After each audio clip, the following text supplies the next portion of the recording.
Seconda parte di Venezia 2026, speciale di Venezia al voto. Siamo con il candidato sindaco Simone Venturini. Quale scelta difficile o impopolare sarebbe disposto a prendere per Venezia? Ma intanto prendere atto che Venezia è una città fragile, unica e anche piccola in termini di superficie. Se tutto il mondo vuole visitarla non può venire lo stesso giorno. E quindi io credo che sempre di più dobbiamo rendere Venezia per tutti, ma non in tutto contestualmente, insomma. Quindi iniziare a ridurre il flusso turistico giornaliero, potenziando il contributo d'accesso che abbiamo sperimentato, deve essere reso anche più caro, più disincentivante, per bloccare gli arrivi giornalieri di parte dei turisti che arrivano. Questo potrebbe voler dire anche gestire diversamente gli arrivi in Piazzale Roma, rendere il Ponte della Libertà percorribile, ma non sempre per tutti e non sempre gratuitamente, come il centro di Milano, insomma non è un tabù, e quindi in qualche modo mettere mano proprio all'idea che Venezia deve in qualche modo governare di più gli accessi al suo perimetro storico. Non è una cosa popolare, già dirlo ti fa prendere particolari parole, però bisogna per la sua salvaguardia. Quindi nel mio programma c'è il potenziamento del contributo d'accesso, mi immagino una tariffa che cresce al crescere degli arrivi previsti per quel giorno, per appunto rafforzare di più l'effetto disincentivante e raccogliere anche delle risorse, perché tutto questo turismo giornaliero non porta risorse alla città, porta dei costi che io oggi copro con la fiscalità generale. Invece dovrei estrarre un po' di risorse dal turismo giornaliero, almeno per pagare alcuni servizi della città, pulizia, trasporto, polizia locale, tutti i servizi che oggi paga il comune. Come pensa di reperire le risorse per realizzare il suo programma? Beh, in parte, come ti dicevo prima Paolo, in parte le prendiamo dal turismo giornaliero. Quindi lì dobbiamo recuperare, secondo me è possibile a regime recuperare più di qualche decina di milione, che è un bel tesoretto da spendere in tante cose, in tanti servizi per i veneziani. Ad esempio, io ho detto fin dalla mia candidatura che ad esempio il garage comunale, che oggi è in parte usato per i residenti e in parte dai turisti, deve essere esclusivamente dedicato ai residenti. Il delta degli incassi per AVM può essere coperto col contributo d'accesso, così come anche gli investimenti sulla Tari, quindi sulla tariffa che paghiamo di pulizia delle spazzature o delle scoasse, come si dice a Venezia. L'idea di mettere qualche soldino per abbassare questo costo può essere fatto grazie al contributo d'accesso. Più in generale però fammi dire che in questi anni abbiamo dimostrato che noi sappiamo amministrare tenendo i conti in ordine. Nel 2015, quando ci siamo insediati al governo della città, la città era sostanzialmente in bancarotta. Era una città che aveva un debito enorme, era una città che non aveva i soldi per pagare gli stipendi ai comunali, era una città che era sostanzialmente finita, con tutte le partecipate anche finite. Pensate, era il comune che dava i soldi al Casinò di Venezia invece che prendere i soldi dal Casinò di Venezia per finanziare i servizi ai cittadini. E in questi anni abbiamo ridotto il debito, rimesso in pareggio i conti, assunto nuovi dipendenti comunali abbassandone l'età media e bloccando in parte il turnover su alcuni servizi, quindi riducendo i costi per il cittadino della macchina comunale che costa molto e facendo molti investimenti anche nell'informatizzazione e digitalizzazione. Quindi oggi il comune è sanissimo, al netto dei tanti investimenti fatti. C'è oggi in corso 1,5 miliardi di cantieri in città per dare appunto un servizio di riqualificazione urbana al cittadino. Quindi governare bene senza far debito è possibile e lo si è dimostrato. E siamo forse l'unica amministrazione in Italia che in questi anni è riuscita ad abbassare il debito pubblico. E pensate che il debito pubblico, uno dice cosa vuol dire? Vuol dire che noi ogni anno, adesso, rispetto a quando siamo arrivati, spendiamo 12 milioni in meno di interessi di soldi che davamo alle banche a fondo perduto, così tieni banca, ogni anno davamo un assegno da 12 milioni di euro per pagare gli interessi sul debito. Chi ha un mutuo lo sa, ogni anno rimborsa un po' il capitale, ma paga interessi sul mutuo, sul montante dei soldi che ha avuto. Lo stesso vale per il comune aveva 800 milioni di debito, oggi ce ne sono 200 milioni in meno. 200 milioni vuol dire 10-12 milioni di interessi in meno da pagare alle banche ogni anno, con cui finanziare parte del programma che ti dicevo. E poi l'idea di parlare anche ai giovani.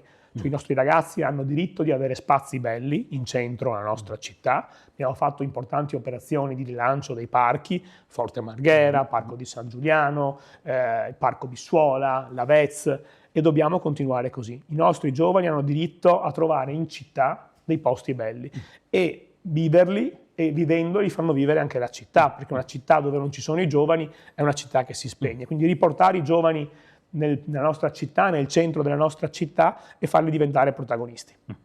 Che metodo di governo intende adottare e che tipo di squadra immagina? Ma come dico sempre, io resterò Simone una volta eletto sindaco, non diventerò un sindaco distante, un sindaco lontano o un sindaco chiuso nei palazzi veneziani. Io, insomma, mi avete imparato a conoscere in questi anni di amministrazione, dove mi si chiamava, andavo nei cantieri, nelle case popolari, andavamo nei mercati, e voglio continuare così, voglio essere un sindaco raggiungibile, un sindaco che si confronta non solo con le istituzioni, le autorità, eccetera, ma che si confronta con i cittadini, che passeggia per la città, che guida la sua auto, che vive, che prende i battelli. E io prendo il battello ogni giorno, insomma, porto le spazzature alla barca, faccio 2 parole con lo spazzino. Cioè è un sindaco che sia un vero abitante della città, non un sindaco che non la conosce, non un sindaco calato dall'alto, non un sindaco che per 25 anni è stato nelle bellissime stanze romane in cui però poi non si è combinato nulla per la città. Voglio essere un sindaco di prossimità, un sindaco di tutti, anche di chi non mi voterà, e un sindaco di chi la città la frequenta, la vive. La mia squadra sarà formata dalle persone che stanno facendo in questi giorni un percorso con me, da membri della coalizione, dalle persone che saranno anche maggiormente premiate dal voto dai cittadini, perché è chiaro che ci deve essere la meritocrazia. Se un cittadino da tanti voti è un candidato consigliere comunale, vuol dire che si fida del lavoro che ha fatto quel consigliere comunale. E poi competenza.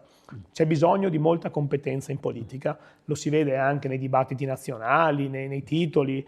C'è bisogno di portare la gente migliore dentro il perimetro della politica. Molto spesso oggi la gente più motivata, più esperta, eccetera, se ne guarda bene da interessarsi dei partiti, della pubblica amministrazione, se ne sta fuori. Dobbiamo coinvolgere quelle persone per dare il loro contributo nella squadra di amministrazione di Venezia.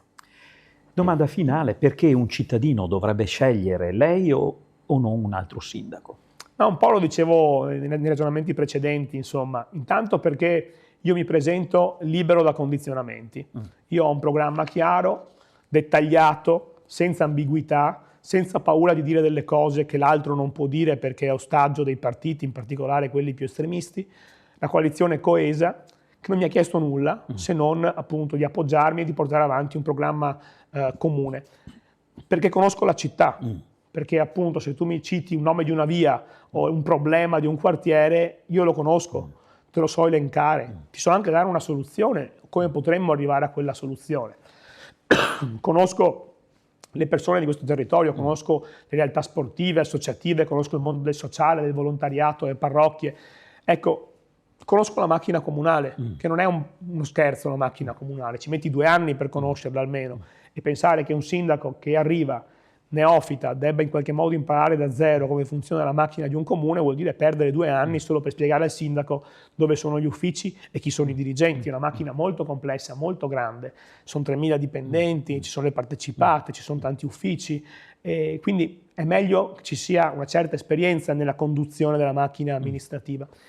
Perché ho 38 anni, e anche questo è un tema, perché adesso abbiamo un governatore in Veneto che ne ha 33, 34, io ne ho 38 e ci potrebbe essere una bella staffetta generazionale. Venezia ha bisogno di una grande alleanza con la regione e con il governo nazionale, e credo che il rapporto tra me, il presidente Stefani e il governo nazionale potranno aiutare Venezia ad avere delle risposte importanti che altrimenti potrebbero non arrivare così facilmente, perché se il sindaco di un'altra coalizione vuole opporsi in maniera strumentale, ideologica alla regione per fare politica invece che fare gli interessi dei cittadini, il rischio è che si congelino anche i rapporti. Quindi ecco, anche per quello, per l'età e poi per la motivazione, cioè io sento questa motivazione dentro, l'avete capito anche dall'entusiasmo con cui parlo, nonostante la voce un po' rauca a causa del tifo che ho fatto allo stadio venerdì all'ultima partita del Venezia per la promozione in Serie A.